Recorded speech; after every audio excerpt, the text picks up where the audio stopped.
ഇന്നത്തെ താരം ഈ ഒരു ക്ലോത്താണ്. ഇത് വെച്ച് നമ്മൾ സ്റ്റിച്ച് ചെയ്തെടുക്കാൻ പോകുന്നത് ഒരു കോട്ട് സെറ്റാണ്.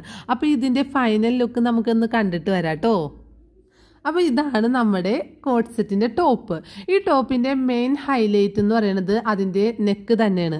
ഈ ഒരു നെക്കിന് പറയുന്ന പേര് വി കോളർ നെക്ക് എന്നാണ്. ഇത് ഞാൻ ഫസ്റ്റ് ടൈം സ്റ്റിച്ച് ചെയ്യുന്നതാണ് കേട്ടോ. ഈ ഒരു നെക്ക് ഞാൻ ഇതുവരെയായിട്ട് സ്റ്റിച്ച് ചെയ്തിട്ടില്ല. അപ്പോൾ എന്തായാലും നല്ല അടിപൊളിയായിട്ട് തന്നെ നമുക്ക് കിട്ടിയിട്ടുണ്ട്. നെക്കിലും സ്ലീവിലും നമ്മൾ ചെറിയ രീതിയിലുള്ള റോസ് ഗോൾഡ് ഷെയ്ഡിലുള്ള ലേസ് അറ്റാച്ച് ചെയ്ത് കൊടുത്തിട്ടുണ്ട്.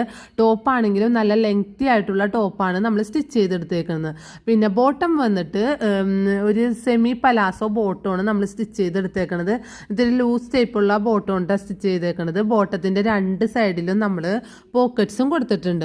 അപ്പോൾ ഈ ഒരു കോട്ട് സെറ്റ് സ്റ്റിച്ച് ചെയ്യാനായിട്ട് ഞാൻ എടുത്ത തുണിയുടെ അളവെന്ന് പറഞ്ഞാൽ ഒരു 4.5 മീറ്റർ തുണിയാണ് ഞാൻ എടുത്തത്. പിന്നെ ഇതിന് ലൈനിങ്ങും കൊടുത്തിട്ടുണ്ട് കേട്ടോ. കോട്ടൻ്റെ തുണിയാണ്, പ്രിൻ്റഡ് ആയിട്ടുള്ളൊരു തുണിയാണ്. ഒരു ലൈറ്റ് റോസും മജന്ത ഷെയ്ഡൊക്കെ വന്ന ഒരു പ്രിൻ്റാണ് കേട്ടോ ഇത്. എന്തായാലും മൊത്തത്തിൽ നല്ല ഭംഗിയുണ്ട്. ഒരു റെഡിമെയ്ഡ് ലുക്ക് തന്നെ നമുക്ക് തരുന്നുണ്ട് കേട്ടോ. പിന്നെ ആ കോളറിൽ നമ്മൾ റോസ് ഗോൾഡ് ലേസൊക്കെ കൊടുത്തുകൊണ്ട് ആ ഒരു കോളർ പോർഷൻ ഭയങ്കര ഹൈലൈറ്റ് ആയിട്ട് തന്നെ നിൽക്കുന്നുണ്ട്. അപ്പോൾ ഇതേമാതിരത്തെ വീഡിയോസൊക്കെ ഇഷ്ടമാവണവർ നമ്മുടെ ചാനൽ മറക്കാതെ സബ്സ്ക്രൈബ് ചെയ്യുക, ലൈക്ക് ചെയ്യുക, ഷെയർ ചെയ്യുക. അപ്പോൾ അടുത്ത നല്ല വീഡിയോ ആയിട്ട് കാണുമ്പോഴേയും ബായ്.